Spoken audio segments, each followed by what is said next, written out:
નમસ્કાર દર્શક મિત્રો, રિયલ સમાચારમાં આપનું હાર્દિક સ્વાગત છે। સમાચારોની શરૂઆત કરતા પહેલા એક નજર કરીએ આજની હેડલાઇન્સ પર।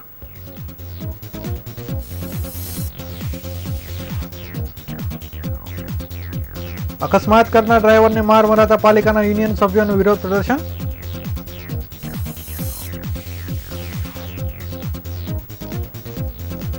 તેર દિવસ બંધ રહ્યા બાદ આજે આખરે આરટીઓ ટેસ્ટ ડ્રાઈવ ટ્રેક શરૂ કરાયો।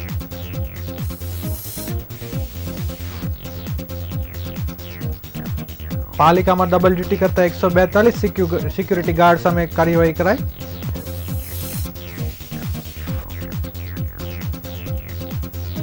પાડોશમાં રહેતા બે સંતાનના પિતાએ પરિણીતા સાથે દુષ્કર્મ આચર્યું।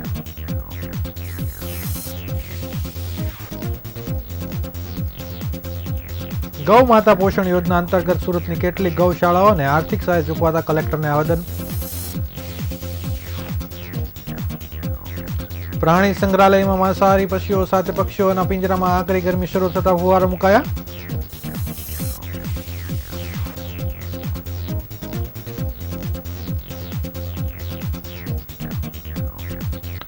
સુરત મહાનગરપાલિકાના કોન્ટ્રાક્ટ કર્મચારી ડ્રાઈવર દ્વારા ગઈકાલે ડમ્પર હંકારતી વખતે મહિલાને અડફેટી લીધા બાદ તેનું મોત નીપજ્યું હતું। રોષે ભરાયેલા ટોળાએ ડ્રાઈવરને માર માર્યો હતો।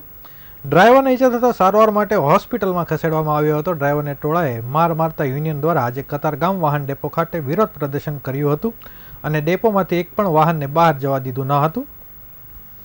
સુરતના કતારગામ વિસ્તારમાં પાલિકાના એક ડમ્પરની અડફેટે મહિલાનું મોત થયા બાદ પબ્લિક દ્વારા ડ્રાઈવરને માર મારવામાં આવ્યો હતો। આ ઘટનામાં વિરોધમાં આજે પાલિકાના તમામ 9 યુનિયન દ્વારા પાલિકાના ગાયત્રી વાહન ડેપો ચક્કા જામ કર્યો હતો। આ વાહન ડેપો પરથી લોક સેવા વિભાગ તથા ડ્રેનેજ વિભાગના વાહન બહાર નીકળવા દીધા ન હતા। યુનિયનો દ્વારા હલ્લા બોલ બાદ યુનિયનના હોદ્દેદારો દ્વારા પાલિકા કમિશનરને આવેદનપત્ર આપવા પહોંચ્યા હતા। કતારગામ કિરણ હોસ્પિટલ ખાતે પાલિકાના ડમ્પરની અડફેટમાં એક મહિલાનું મોત થયું હતું। અકસ્માત બાદ ભેગા થયેલા લોકોએ પાલિકાના ડ્રાઈવરને માર માર્યો હતો। આ અંગે પોલીસ આવી છતાં પણ પોલીસની હાજરીમાં ડ્રાઈવરને માર મારી ઈજા થતાં તેને સારવાર માટે સ્વિમેર હોસ્પિટલમાં દાખલ કરવામાં આવ્યો હતો। આ ઘટના બાદ પાલિકાના વિવિધ યુનિયનો દ્વારા આ ઘટનાને વખોડી કાઢવામાં આવી હતી। આજે પાલિકાના 9 યુનિયન દ્વારા કતારગામ ઝોન ગાયત્રી ડેપો ખાતે વિરોધ પ્રદર્શન કરવામાં આવ્યું હતું।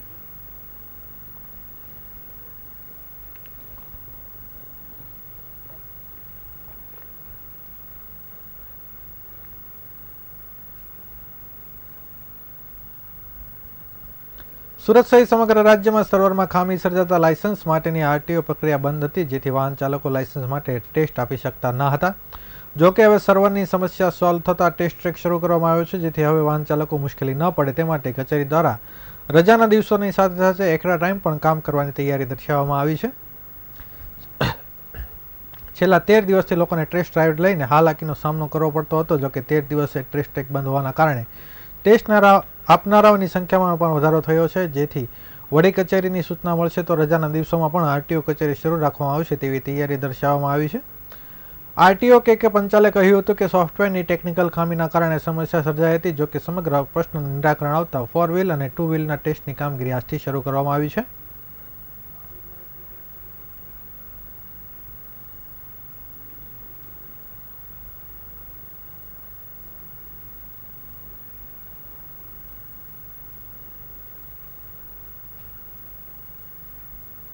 મારું નામ કે પંચાલ, મોટર વાહન નિરીક્ષક તરીકે સુરત આરટીઓ ખાતે ફરજ બજાવું છું।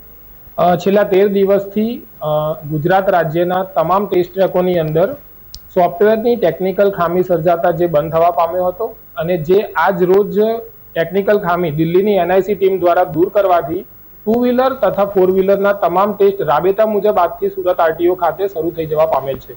છેલ્લા જેટલા ઘણા દિવસથી લાયસન્સના ટ્રાય લેવામાં આવતા નથી, જે દરમિયાનનું જે બેકલોગ ક્રિએટ થયું છે તે વડી કચેરીની ગાઈડલાઇન્સ મુજબ આગામી દિવસોની અંદર વડી કચેરી જણાવે તે અનુસાર જો જરૂર પડે રજાના દિવસોની અંદર તેમજ ઓવરટાઈમ પણ આરટીઓ કચેરી શરૂ રાખીને જે બેકલોગ ઉદ્ભવ્યો છે તેનું નિરાકરણ ઝડપથી લાવવામાં આવશે।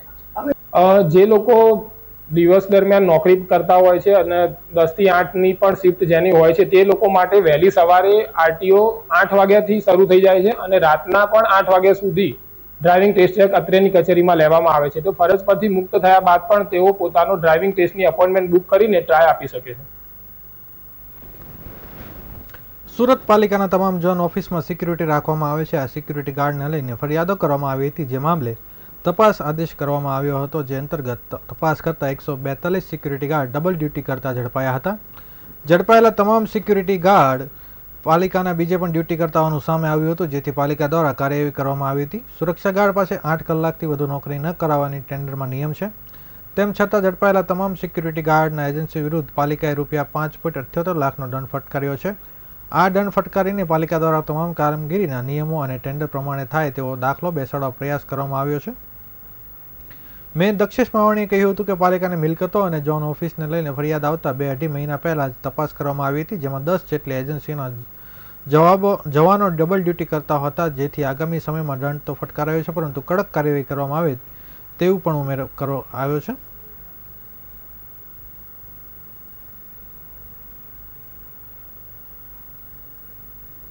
સુરત મહાનગરપાલિકાની મિલકતો પર વિવિધ ઝોન ઓફિસો પર સિક્યુરિટી બાબતે ઘણીવાર ફરિયાદો આવતી હતી. આશરે 2-2.5 મહિના પહેલાં અમે લોકોએ સૂચના આપી હતી કે આમાં શું છે, તપાસ કરો. તપાસના અંતે 10 કંપનીના જે સિક્યુરિટી કામ કરતા હતા તેમાંથી 142 જેટલા સિક્યુરિટી ગાર્ડ અન્ય જગ્યા પણ કામ કરતા અને સુરત મહાનગરપાલિકામાં કામ કરતા.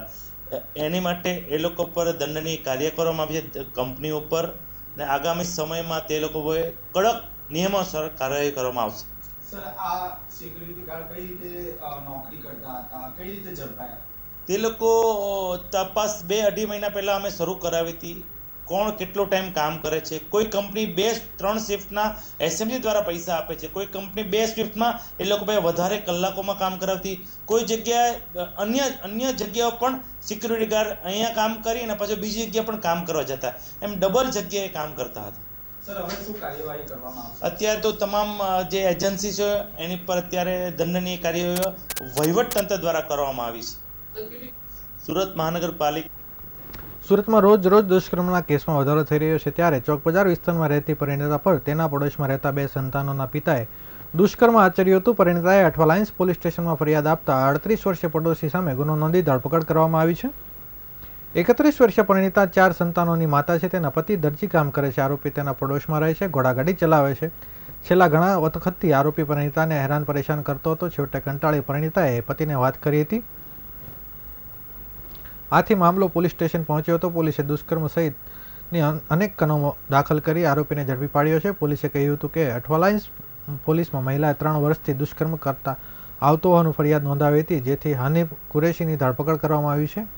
હનીફ અને મહિલાના પતિ બંને મિત્રો હતા. મહિલાના પતિ બહાર જાય ત્યારે હનીફ ઘરમાં ઘૂસીને દુષ્કર્મ આચરતો હતો, પરંતુ વધારે પડતું થતાં મહિલાએ પોતાના પતિને જાણ કરી હતી, જેથી પોલીસ ફરિયાદ બાદ દુષ્કર્મની ફરિયાદ દાખલ કરી હતી, જેથી પોલીસે DNA સહિતના પુરાવા એકત્ર કરી વધુ તપાસ હાથ ધરી છે. આરોપી મહિલાને તેના બાળકો અને પતિને મારી નાખવાની ધમકી પણ આપતો હોવાનું બહાર આવ્યું છે.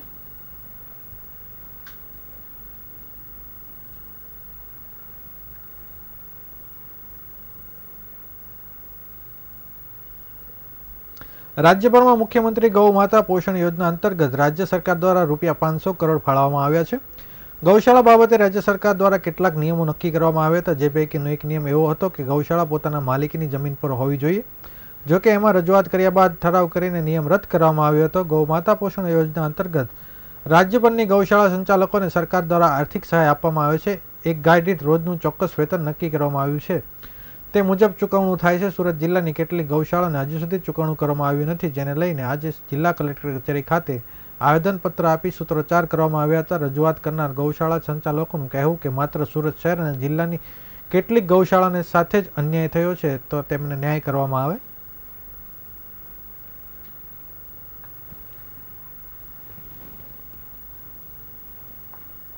કલેક્ટર સાહેબને રજૂઆત કરવા આવેલા હતા કે ગયા વર્ષે મુખ્યમંત્રી ગૌમાતા પોષણ યોજના હેઠળ મુખ્યમંત્રી સાહેબે 500 કરોડની ગ્રાન્ટ ફાળવેલી. એ ગ્રાન્ટના અનુસાર ઘણી બધી ગૌશાળાઓને ગ્રાન્ટ મળેલી, પણ એમાં એક કન્ડિશન હતી કે માલિકીની જમીન હોવી જોઈએ. ત્યારબાદ બધા ગૌશાળાના ટ્રસ્ટીઓ અને બધા પાંજરાપોળના ટ્રસ્ટીઓની રજૂઆત બાદ સરકારે એ કન્ડિશન કાઢી નાખેલી. તો આ વર્ષે એ કન્ડિશન નથી, છતાં બી એ કન્ડિશનને ધ્યાનમાં રાખીને સુરત જિલ્લા, બાકી બધા જિલ્લાને તો એ ગ્રાન્ટ મળેલી છે, પણ સુરત જિલ્લાને એ ગ્રાન્ટમાંથી, સુરત જિલ્લાની ઘણી બધી ગૌશાળાઓને એ ગ્રાન્ટમાંથી સહાય નથી મળેલી. એટલા માટે જે ગૌશાળાઓને નથી મળેલી એ ગૌશાળાના સંચાલકો આજે કલેક્ટર સાહેબને રજૂઆત કરવા આવેલા છે કે અમને એ ગ્રાન્ટ મળવી જોઈએ.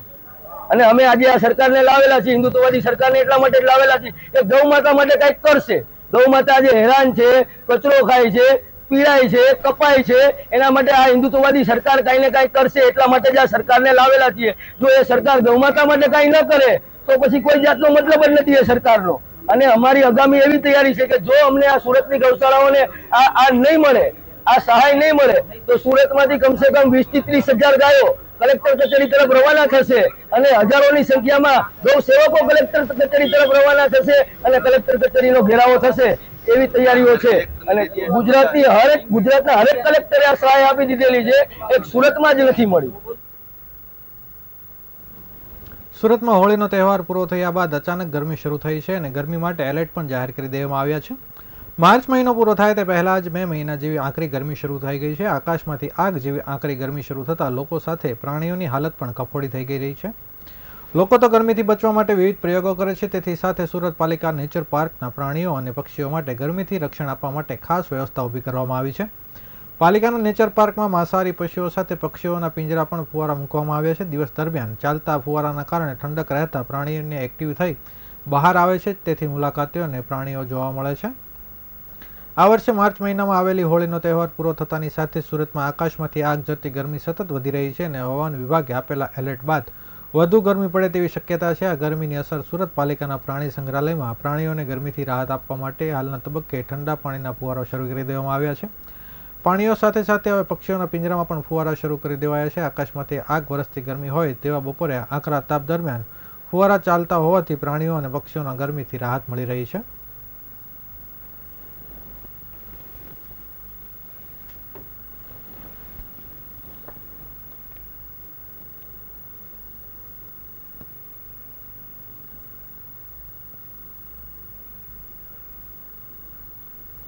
લોકસભાની ચૂંટણીને લઈને તંત્ર દ્વારા જુદા જુદા જાહેરનામા બહાર પાડવામાં આવી રહ્યા છે. આ ચૂંટણી દરમિયાન સિંગલ યુઝ પ્લાસ્ટિક પર સ્થાનિક તંત્ર દ્વારા પ્રતિબંધ મૂકવામાં આવ્યો છે. સુરત શહેરના કલેક્ટર આજે જિલ્લા ચૂંટણી અધિકારી દ્વારા એક જાહેરનામું બહાર પાડવામાં આવ્યું છે, જે મુજબ સુરત શહેર વિસ્તારમાં કે જિલ્લામાં ચૂંટણી પ્રચાર દરમિયાન સિંગલ યુઝ પ્લાસ્ટિક પર પ્રતિબંધ મુકાયો છે, જેથી કોઈપણ રાજકીય પક્ષ, ઉમેદવારો તેમજ એજન્ટો કે કાર્યકર્તાઓ સિંગલ યુઝ પ્લાસ્ટિકનો ઉપયોગ કરી શકશે નહીં. જ્યારે પર્યાવરણને હાનિકારક પ્લાસ્ટિક, પોલિથીન સામગ્રી ચૂંટણી પ્રચારમાં ઉપયોગ કરવામાં પર જાહેરનામા હેઠળ પ્રતિબંધ ફરવામાં આવ્યો હતો, જેને અમલ 14મી મે સુધી લાગુ રહેશે. જે દરમિયાન જાહેરનામાનો ભંગ કરનાર સામે શિક્ષાત્મક પગલાં લેવામાં આવશે તેવું જણાવ્યું હતું.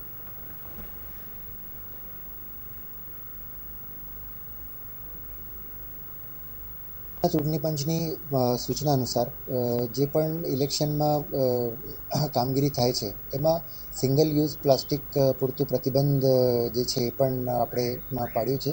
આ બાબતનું જાહેરનામું પણ બહાર પાડ્યું છે.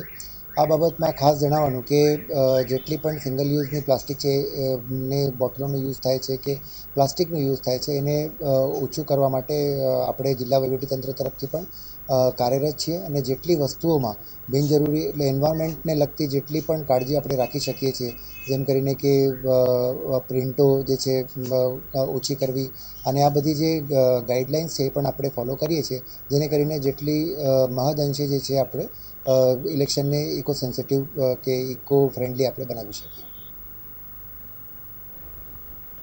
સુરતમાં માથાભારે સજ્જુ કોઠારીની મિલકતોને ઈડીએ ટાંચમાં લીધી છે.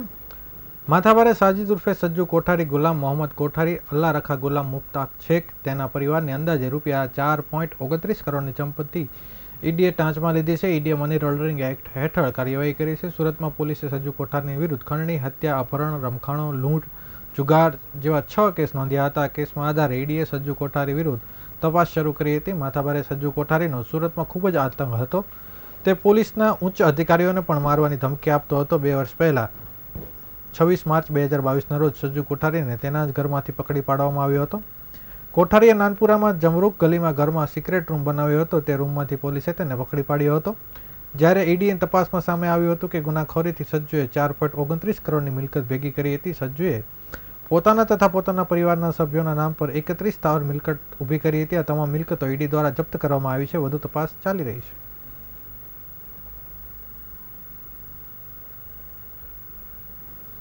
સુરતના નાનપુરા મકાઈ પુલ નજીક નાટ્યગૃહ પાસેથી પખવાડિયા અગાઉ અજાણ્યો મૃતદેહ મળી આવવાની ઘટનાને પોસ્ટમોર્ટમ રિપોર્ટના આધારે અઠવા લાઇન્સ પોલીસે હત્યાનો ગુનો નોંધી 400ની લેતી દેતીમાં મારનાર મૃતક હમવતની ઉડિયા યુવાનની અટકાયત કરી છે.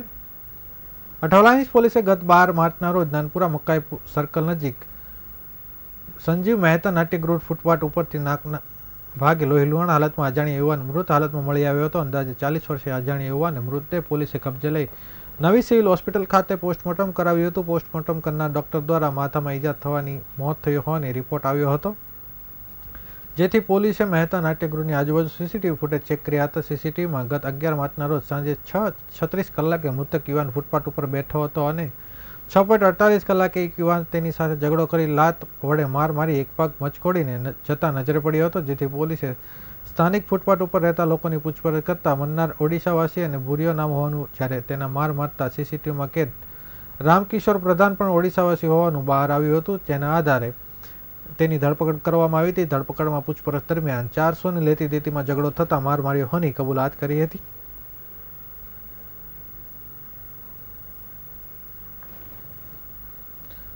ભારતીય બનાવટના વિદેશી દારૂની હેરાફેરી કરનાર એક ઇસમને દારૂના મુદ્દામાલ સાથે પીસીબી પોલીસે ઝડપી પાડ્યો હતો. પોલીસે આરોપી પાસેથી 2 લાખના મુદ્દામાલની સાથે અન્ય મત્તા મળી કુલ ₹12 લાખનો મુદ્દામાલ કબજે કર્યો છે. સુરત શહેર ક્રાઇમ બ્રાન્ચની પીસીબીની ટીમ પેટ્રોલિંગમાં હતી તે દરમિયાન મળેલી બાતમીના આધારે પોલીસે પલસાણા હજીરા હાઈવે પરથી પસાર થઈ રહેલ એક કારની રોકી હતી, જેમાંથી પોલીસે ભારતીય બનાવટના વિદેશી દારૂનો મુદ્દામાલ મળી આવ્યો હતો. પોલીસે આ મુદ્દામાલની સાથે એક ઇસમને પકડી પાડ્યો હતો. બનાવમાં પીસીબી પોલીસે હિતેશ રાણાની ધરપકડ કરી છે. આરોપી પાસેથી પોલીસે ₹10 લાખની કાર તેમજ ₹2 લાખ રૂપિયાનો અલગ અલગ કંપનીનો દારૂનો જથ્થો મળી કુલ 12 લાખનો મુદ્દામાલ કબજે કર્યો છે.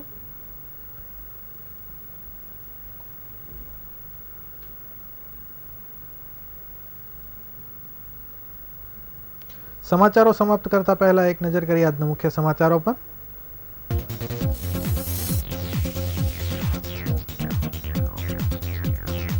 અકસ્માત કરનાર ડ્રાઈવરને માર મરાતા પાલિકાના યુનિયન સભ્યોનું વિરોધ પ્રદર્શન.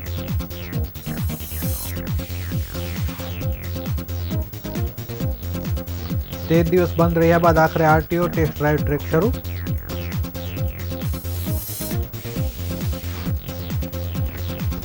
પાલિકાના ડબલ ડ્યુટી કરતા 142 સિક્યુરિટી ગાર્ડ સામે કાર્યવાહી કરાઈ.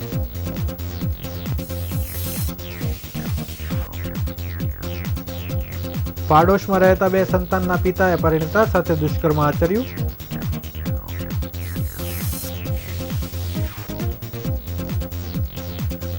ગૌ માતા પોષણ યોજના અંતર્ગત સુરતની કેટલીક ગૌશાળાઓને આર્થિક સહાય ન ચૂકવાતા કલેક્ટરને આવેદન.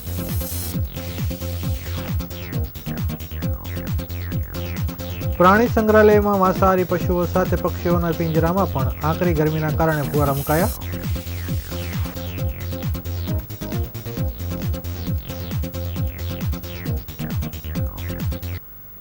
આ હતા અત્યાર સુધીના રિયલ સમાચાર. નવા સમાચારો સાથે ફરીથી મળીશું. ત્યાં સુધી રજા આપશો. નમસ્કાર.